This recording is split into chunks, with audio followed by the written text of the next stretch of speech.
This is the story of a man named Stanley. Stanley worked for a company in a big building where he was employee number 427. Employee number 427's job was simple. He sat at his desk in room 427 and he pushed buttons on a keyboard. Orders came to him through a monitor on his desk, telling him what buttons to push, how long to push them, and in what order. This is what employee 427 did every day of every month of every year.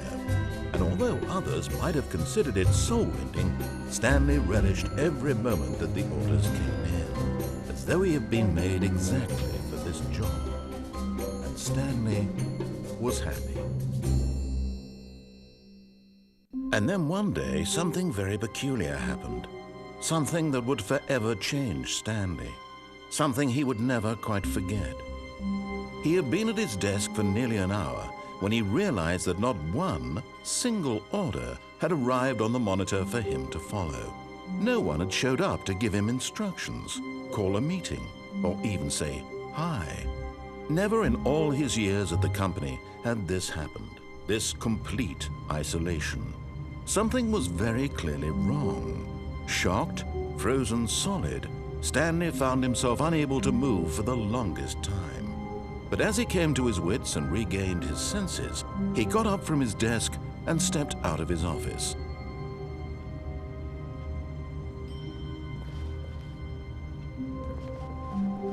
All of his co-workers were gone. What could it mean?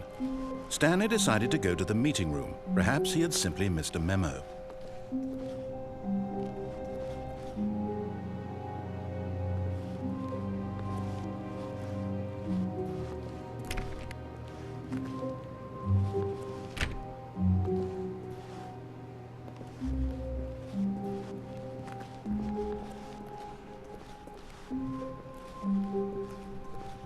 When Stanley came to a set of 2 open doors, he entered the door on his left.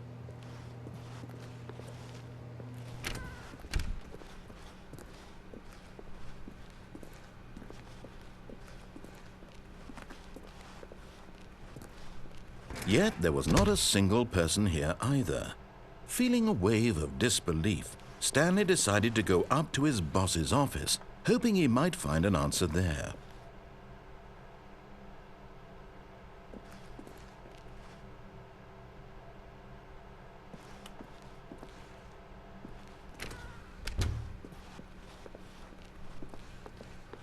Coming to a staircase, Stanley walked upstairs to his boss's office.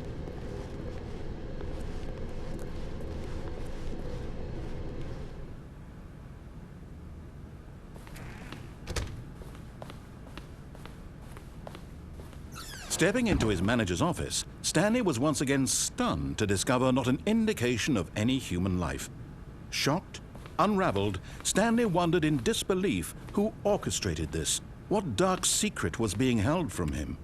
What he could not have known was that the keypad behind the boss's desk guarded the terrible truth that his boss had been keeping from him. And so the boss had assigned it an extra secret PIN number, 2845. But of course, Stanley couldn't yet incredibly, by simply pushing random buttons on the keypad, Stanley happened to input the correct code by sheer luck. Amazing. He stepped into the newly opened passageway.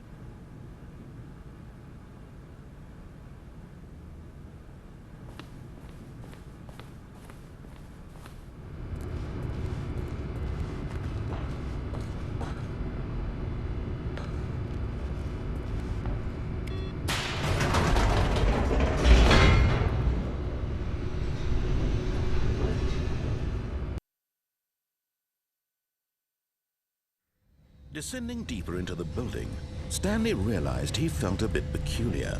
It was a stirring of emotion in his chest, as though he felt more free to think for himself, to question the nature of his job. Why did he feel this now, when for years it had never occurred to him? This question would not go unanswered for long.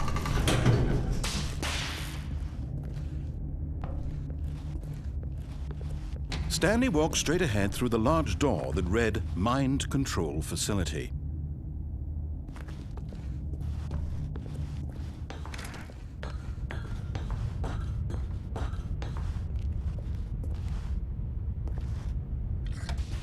Lights rose on an enormous room packed with television screens. What horrible secret did this place hold? Stanley thought to himself. Did he have the strength to find out?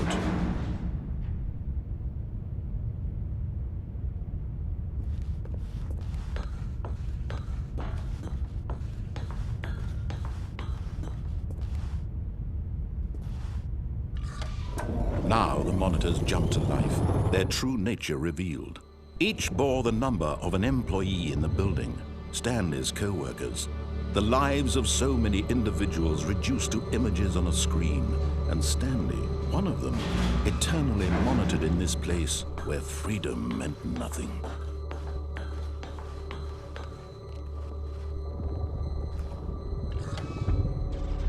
This mind control facility, it was too horrible to believe. It couldn't be true. Had Stanley really been under someone's control all this time? Was this the only reason he was happy with his boring job? That his emotions had been manipulated to accept it blindly?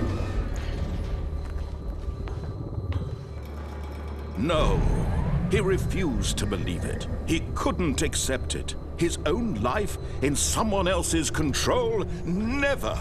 It was unthinkable, wasn't it? Was it even possible? Had he truly spent his entire life utterly blind to the world? But here was the proof, the heart of the operation. Controls labeled with emotions, happy or sad or content, walking, eating, working, all of it monitored and commanded from this very place. And as the cold reality of his past began to sink in, Stanley decided that this machinery would never again exert its terrible power over another human life, for he would dismantle the controls once and for all.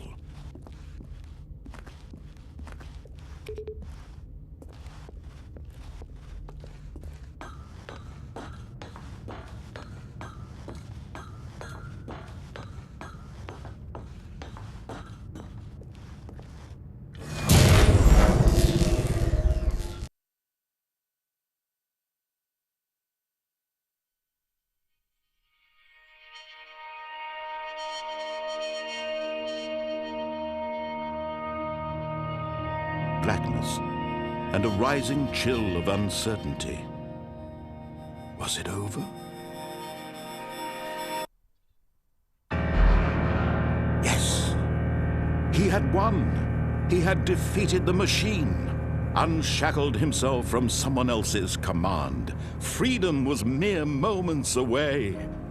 And yet, even as the immense door slowly opened, Stanley reflected on how many puzzles still lay unsolved. Where had his co-workers gone? How had he been freed from the machine's grasp? What other mysteries did this strange building hold? But as sunlight streamed into the chamber, he realized none of this mattered to him, for it was not knowledge or even power that he had been seeking, but happiness. Perhaps his goal had not been to understand, but to let go. No longer would anyone tell him where to go, what to do, or how to feel. Whatever life he lives, it will be his. And that was all he needed to know. It was perhaps the only thing worth knowing. Stanley stepped through the open door.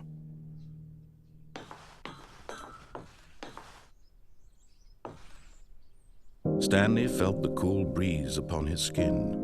The feeling of liberation, the immense possibility of the new path before him. This was exactly the way, right now, that things were meant to happen. And Stanley was happy.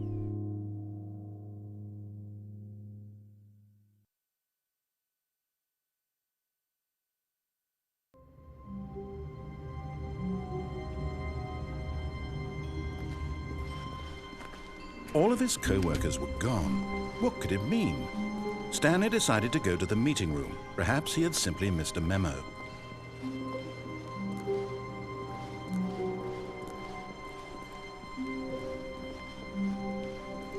When Stanley came to a set of 2 open doors, he entered the door on his left. This was not the correct way to the meeting room, and Stanley knew it perfectly well. Perhaps he wanted to stop by the employee lounge first, just to admire it.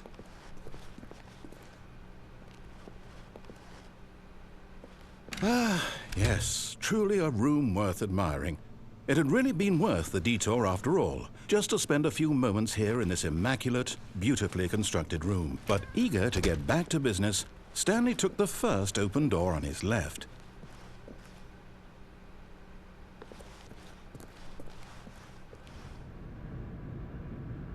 Stanley was so bad at following directions, it's incredible he wasn't fired years ago.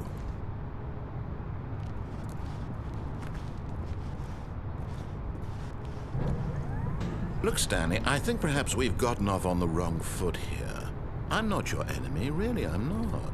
I realize that investing your trust in someone else can be difficult, but the fact is that the story has been about nothing but you all this time. There's someone you've been neglecting, Stanley. Someone you've forgotten about. Please, stop trying to make every decision by yourself. Now, I'm not asking for me, I'm asking for her. This is it, Stanley. Your chance to redeem yourself, to put your work aside, to let her back into your life. She's been waiting. That's her, Stanley.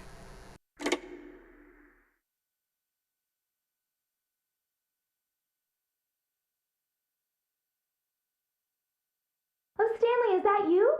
Hold on, sweetie. Sorry to keep you waiting. I'm just pulling the bread out of the oven. All right. Okay, there we go. All right, now, I want you to come in and tell me all about your day. Gotcha! Oh, come on. Did you actually think you had a loving wife who'd want to commit their life to you? I'm trying to make a point here, Stanley. I'm trying to get you to see something. Come inside. Let me show you what's really going on here. This is a very sad story about the death of a man named Stanley. Stanley is quite a boring fellow. He has a job that demands nothing of him, and every button that he pushes is a reminder of the inconsequential nature of his existence. Look at him there, pushing buttons, doing exactly what he's told to do. Now he's pushing a button. Now he's eating lunch. Now he's going home. Now he's coming back to work. One might even feel sorry for him, except that he's chosen this life. But in his mind, he can go on fantastic adventures. From behind his desk, Stanley dreamed of wild expeditions into the unknown, fantastic discoveries of new lands. It was wonderful, and each day that he returned to work was a reminder that none of it would ever happen to him. And so he began to fantasize about his own job. First, he imagined that one day while at work, he stepped up from his desk to realize that all of his co-workers, his boss, everyone in the building had suddenly vanished off the face of the earth. The thought excited him terribly. So he went further. He imagined that he came to 2 open doors and that he could go through either. At last, choice. It barely even mattered what lay behind each door. The mere thought that his decisions would mean something was almost too wonderful to behold. As he wandered through this fantasy world, he began to fill it with many possible paths and destinations. Down one path lay an enormous round room with monitors and mind controls. And down another was a yellow line that weaved in many directions, and down another was a game with a baby. And he called it the Stanley Parable. It was such a wonderful fantasy, and so in his head he relived it again, and then again, and again, over and over, wishing beyond hope that it would never end, that he might always feel this free. Surely there's an answer down some new path, mustn't there be? Perhaps if he played just one more time. But there is no answer. How could there possibly be? In reality, all he's doing is pushing the same buttons he always has. Nothing has changed. The longer he spends here, the more invested he gets, the more he forgets which life is the real one. And I'm trying to tell him this, that in this world he can never be anything but an observer, that as long as he remains here, he's slowly killing himself. But he won't listen to me. He won't stop. Here, watch this. Stanley, the next time the screen asks you to push a button, do not do it. You see? Can he just not hear me? How can I tell him in a way that he'll understand that every second he remains here, he's electing to kill himself? How can I get him to see what I see? How can I make him look at himself? I suppose I can't, not in the way I want him to. But I don't make the rules. I simply play to my intended purpose, the same as Stanley. We're not so different, I suppose. I'll try once more to convey all this to him. I'm compelled to. I must. Perhaps, well, maybe this time he'll see. Maybe this time. And I tried again, and Stanley pushed a button. And I tried again, and Stanley pushed a button. And I tried